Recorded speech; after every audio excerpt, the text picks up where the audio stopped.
Welcome to The Explainer. Today, we're digging into a big question. Why is The Lord of the Rings still such a powerhouse? I mean, for decades, it has absolutely captivated us, and it goes way deeper than just epic battles and cool fantasy creatures. You know, J.R.R. Tolkien didn't just sit down and write a story. He built an entire reality from the ground up. He created a world so rich and so detailed that he didn't just influence the fantasy genre. He totally rewrote its DNA. Think about it. Before Tolkien, fantasy could kind of get away with just, a couple of elves here, a magic sword there. But after Middle-earth, that was not going to cut it anymore. He set a completely new bar. Suddenly, you had to think about ecosystems, about geopolitics, about these deep, tangled histories for your world to feel real.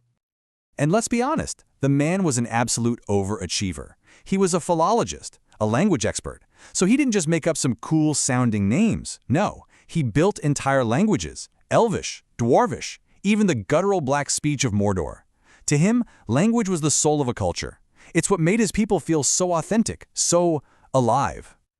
He also took this ancient idea of the heroic quest and just cranked it up to 11. The journey to destroy the One Ring wasn't just about fighting monsters. It became this intense psychological pressure cooker, pushing every single character to their absolute breaking point, forcing them to battle their own inner demons. So, what's the secret sauce here? With all that incredible detail, why does Middle-earth feel so timeless, so real, when so many other fantasy worlds just fade away? Well, it's more than just the deep lore or the unforgettable characters. There's a much deeper engine running underneath this entire story. And that engine is a profound moral conflict. This story isn't really a war for land. It's a battle for the very soul of every being in it. And we have a key to understanding this thanks to a really fascinating thesis from Durham University. It argues that Tolkien's whole world, Arda, is fundamentally shaped by two powerful opposing spiritual forces. These forces define everyone's journey. The first force is called disformation. Think of it like a spiritual rust or rot. It's the process of being twisted, corrupted, broken down from who you're meant to be. A slow, tragic fade into nothingness. And on the flip side, you have euformation. This is the exact opposite. It's the path of growth, of healing, of becoming more fully and truly yourself. And, importantly, it's a path you usually walk through sacrifice, through serving others, through being part of a community. So here you can see the two paths laid out. One spirals inward. It's all about isolation, control, and in the end, self-destruction. The other path reaches outward, toward community, toward helping others, and it actually builds a stronger sense of self. This right here is the real battle for Middle-earth, and it's happening inside every character. And that's the crucial point. This conflict isn't just some background theme. Nope, it's the very engine driving the character arcs we all know and love. Every major player in this saga is on one of these two paths, whether they realize it or not. So what does this spiritual tug-of-war actually look like on the ground? Well, let's take a look at three characters whose fates are completely tied to the One Ring. First up, Saruman. He had one job, to guide and help the free peoples. But instead, he chose the path of domination. We get to watch as his incredible wisdom just curdles into cynicism. His desire to help twists into a lust for control. It's a textbook case of disformation, and it ends with his power literally vanishing into a puff of smoke. He becomes nothing. And then there's Gollum. He is the ultimate poster child for disformation through addiction. The ring doesn't just corrupt him, it completely consumes him. It literally erases the person he once was, Smeagol, and leaves behind this wraith-like creature, a hollowed-out being obsessed with its precious. But then, in stark contrast, you have Frodo.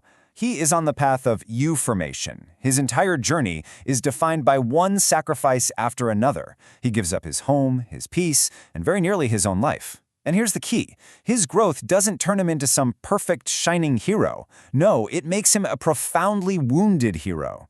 It shows us that becoming whole doesn't mean you come out of it unharmed. This chart just lays it out so clearly. Two characters choose paths that make them less.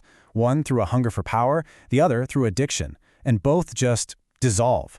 Only the path of sacrifice, even with the deep scars it leaves, leads to a kind of wholeness. The consequences of their choices couldn't be more different. And look, this moral crossroads isn't just for the people who actually touch the ring. It confronts every single character, usually in these intense moments of crisis where there's no easy answer. I mean, just look at Aragorn's dilemma at Parthgalen. The Fellowship is shattered, Boromir has fallen, and Aragorn has to make an impossible choice. Does he follow Frodo to protect the quest, or does he try to rescue his captured friends, Merry and Pippin?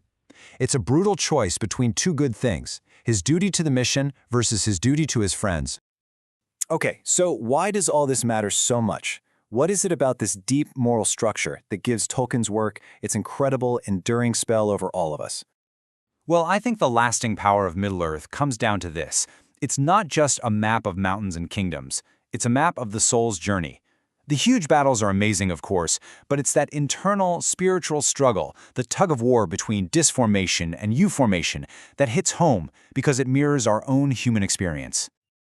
And that quote just nails it. The magic in Tolkien's world feels so real because it's infused with actual moral weight. The choices matter. The stakes aren't just about saving a kingdom. They're about saving your own soul. And his influence, it's everywhere. You can't deny it. This idea of building intricate, morally gray worlds has become the gold standard. Authors like J.R.R. Martin, Patrick Rothfuss, Robert Jordan, Brandon Sanderson, they've all built on the foundations that Tolkien laid, creating worlds where characters' choices have real, profound consequences. And in the end, this whole framework of growth versus decay, it isn't just a clever literary device for a fantasy story. It's a lens. It's a way for us to look at our own world, our own lives, and ask that same fundamental question. Tolkien gave us a map of moral choices, but the journey? Well, that's our own to take.